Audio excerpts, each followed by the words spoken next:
Welcome back, Team New Kent, and Happy New Year. We are back with the Team New Kent Talks podcast, celebrating over a year of doing these podcasts, and we're back where we started, talking about our Teachers of the Year. Remember, this podcast is all about highlighting amazing students, program staff, and community members. So, we're talking about our Teachers of the Year. So technically, it's the 2027 Teacher of the Year, not 2026, because the Virginia Department of Education actually names them by the end of the previous school year. So that was a lot to take in. Here's the real deal. We're going to talk to incredible teachers, and we're going to talk to our Division Teacher of the Year. But first, let's talk about all of our Teachers of the Year. So at New Kent High School, Teacher of the Year is Josh Bell, who teaches history for us. He's an alumnus. He is engaging. He is supportive.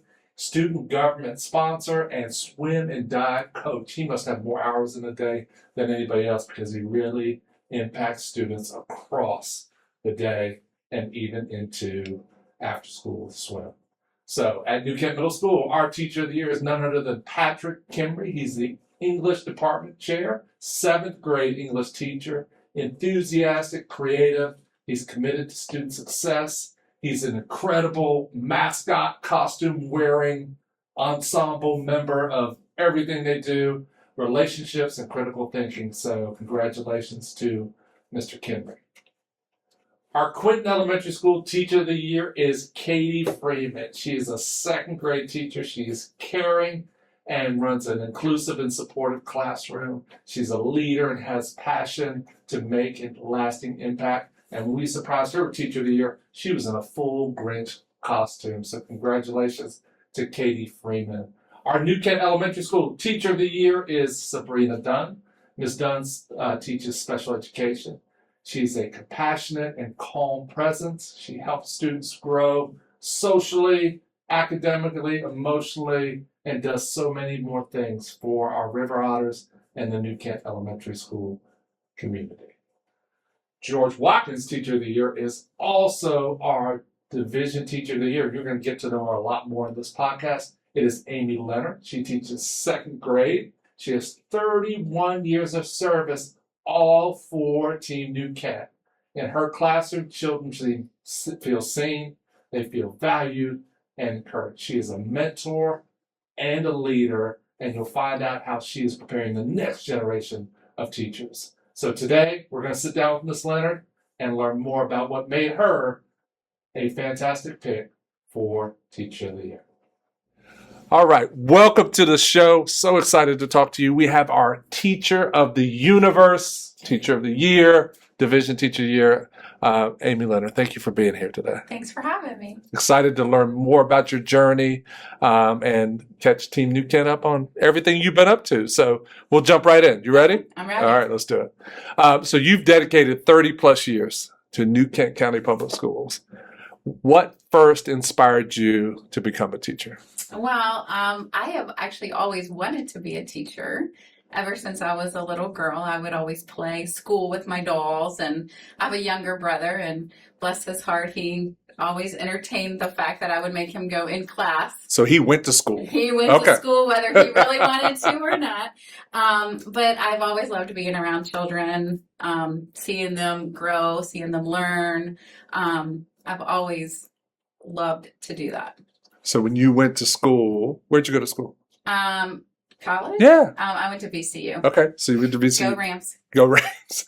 You were on that teacher track. I was on the teacher track. I love that. Yes. I love that. Some people find their way to teaching through different routes, and then some people just know from the beginning. No, I that's exactly what I wanted to do. That's what I went in to do, and that's what I continued. Nice. Yeah.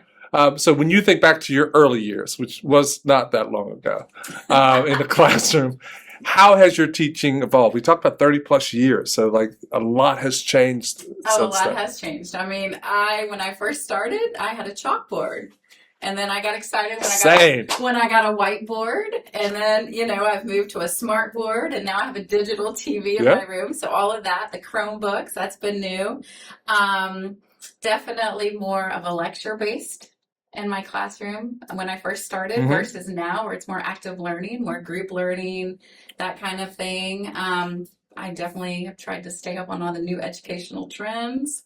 adapt my teaching to support everything that's coming through and coming down the pike from the SOLs. Love Because it. there were no SOLs when I first started. Correct. Yeah. We just kind of had guidelines and what we needed to teach and kind of what we needed to do.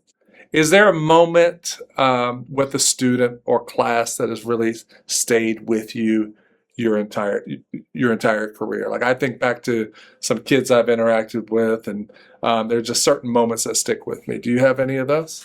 I mean, it's really hard to say because, I mean, after 30 years, I really felt all of my classes and my students were all very special in their own way. But I truly enjoy seeing all my former students, that if I've seen them come back and visit, that have succeeded. I mean, I have several students that I've taught here in the county that actually came back to teach in the county or to work in the county. I actually taught Josh Bell. Okay. Who's teacher of the year here at the high school. At the high school. I've taught Jimmy, who is off camera right now, but we right. couldn't do this without Jimmy. Exactly. And then really kind of a special moment is I had a student teacher this year. I was thinking about that. And she actually she's from JMU, but she requested to come. I taught her about 14, 15 years ago, but she requested to be in my classroom as a student teacher. And that was really special to me to know that that's what she was going to be and wanted to be with me for her final year at JMU. Yeah. And she was there when we did the Teacher of the Year announcement. She was there. Full circle, and then she's now teaching for us. She is teaching with us, yes. That's amazing. What went through your mind when you were named GW Teacher of the Year? And then subsequently, we showed up again with more flowers and parades to be the division teacher of the year. I was very surprised. I really had no idea. I couldn't believe it. I had been nominated a few times, but it's one of those things that I was like, oh my gosh, I couldn't believe that I got it. Mm-hmm. So I was very honored to be presented with both awards, actually. Sure. So. Yeah, it was kind of fun to come back in there. The second time come back in is always fun because you feel like you got rid of us and then we're back. Well, the students made me laugh. The first time they were kind of like, what is happening? What is going on? But then the second time.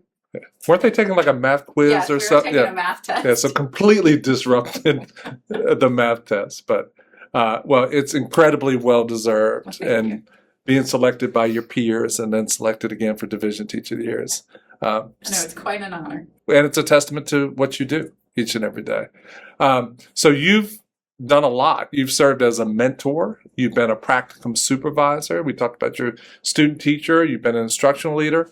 Why is not only teaching kids important to you, but really supporting other educators so important? Well, when I first started a long time ago, I had an amazing mentor with me who helped me get through the year, all the policies, the curriculum, everything that we needed to do. And I think it's important to have that kind of a role for people coming in to help kind of have that sense of belonging to a team and to make sure that they continue to have that great mental health, that positive attitude, and for student success. It takes a village, as we all know. Absolutely. In teaching. And so it's important that everybody kind of bands together, in my opinion, to have that sense of belonging and sense of team. What continues to motivate you every day? Because if I stop by your classroom today, like you were working at such a high level, how do you keep that going? I think it's just getting up every day and knowing that I love my job. Yeah. I love coming to school. I love my students. I love my school. I love my county. I love the school division. My team is fantastic. We work so closely together to make sure all these students are successful and can move up to the next grade level. And I think that is a big deal. Absolutely. I mean, to be able to know every morning I'm coming to a place that is such a great place to work, and then everybody works together. I love it. That's a testament to George Watkins and a testament to the culture that you guys built. You talked earlier about working with other teachers. So a lot of people get to view this podcast. And so if you could give advice to an aspiring teacher hoping to make a similar impact to you, what advice would you give them starting out? To be adaptable Yeah. and flexible, to be a team player, to stay positive in everything that they're doing, even though some days are rougher than others. Sure. But just to continue with that positive attitude, take advantage of those teachable moments that you have in class. Children are funny, so just capitalize on things that they say, things that they're doing. Take that moment and make it teachable at that time. Learn something new every day that you could possibly learn. The best teachers aren't the ones that know all the answers. Right. So they're the ones that, find the answers, are curious about what's going on, and continue to learn what you can do. Speaking of knowing all the answers, there is an answer that I have been wanting for quite some time. So here it is. You have in your classroom a bathtub. Yes. And kids are in it and they're reading. And tell me this. I've been in a lot of classrooms across my 3 decades. It's the first one I've seen a bathtub in. So I think it's the only one in the county. It's definitely the only one in the county, maybe the world. So tell me that story. Like, how did that? So, actually 31 years ago, or before I even started teaching, I had seen something somewhere that said, what a cool thing this would be to put a bathtub in your room for your reading corner. And I was like, oh my gosh, that's a great idea. Yeah. So of course it is. Because I thought, well, it's different. It's not your couch, it's not your chair. So I thought, well, that would be fun. So I actually searched around, and the bathtub came from a farm. It was actually in the field that was being used as a water trough for animals. And I bought it. Okay. For I think I paid $150 for this bathtub, and we brought it home. It was, it's super heavy. Yes, it is heavy. Cast iron. Yes. And painted it up, and I was not allowed to put it in my room the first year because I was in a trailer, and we were a little worried it was going to go through the floor. Heavy. Yeah.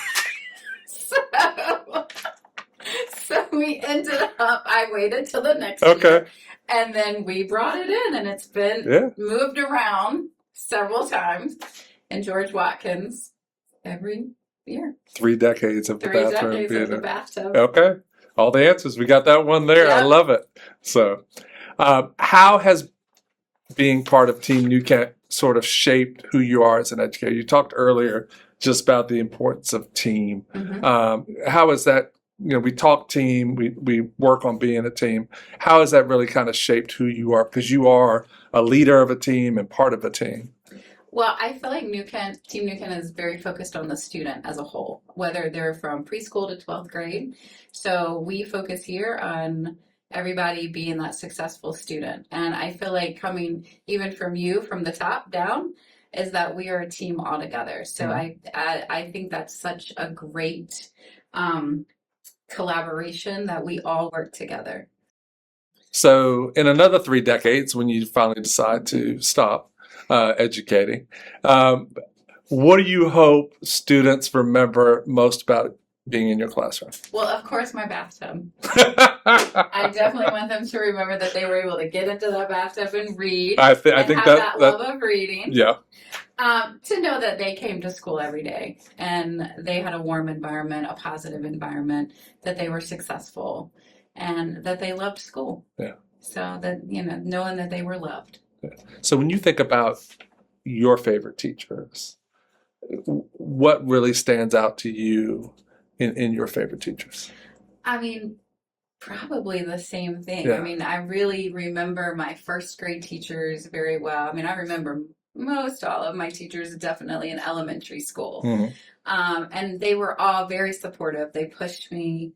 They loved on me to make sure that I had that love of learning and that love of coming to school every day. Yeah. I think the reason I asked that question, I was just reflecting on teachers that I've had, and the best teachers, I can't tell you exactly what they taught me, but I know they saw me and they really cared about me and cared about me doing well, which is evident. You teach at a high level, but when you walk in your classroom, how much you care about your kids. and they know. Mhm. And they'll tell you about it. If you leave the room for 2 seconds, take some paparazzi pictures, they will share it all. I'm sure. And they love you like you love them. So as you look into the future, so what excites you the most about continuing this work? I mean, I'm excited even that I can continue to impact my students for that level of learning. On a personal note, I have a daughter, which I Yes. feel like you have met, Yes. who is knowing that she's coming up into elementary education and that I have shaped her and molded her to the fact of loving the field so much, and that she is going to be successful, to see what I did compared to what she can do. So she's not that far away. she's not. She still has just 2 more years. 2 more years. Okay. So Yes. 2 more years. So there could be a scenario There could be. where you guys teach together. Mhm. Okay. So sort of like LeBron and Bronny James in the That's right. NBA. But, even That's better right. here at Team Could New be Kent. 2 Leonards. We'll never I love it. we'll I see. love it. Well, thank you for sharing your story Thank you. and the story of the bathtub with our audience today. We couldn't have picked a better Teacher of the Year. Well, thank So you very much. thank you for what you do for kids and for our community. And thank you for being a place I can just stop in and be reminded of how amazing the work we do is. Thank you, and thank you for all that you do for us. I appreciate it.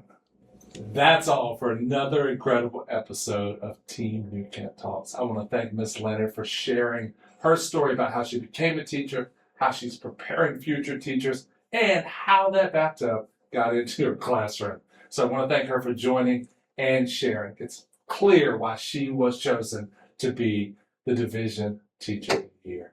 Look forward to seeing you next time, and we'll share more stories about Team New Kent. See you soon.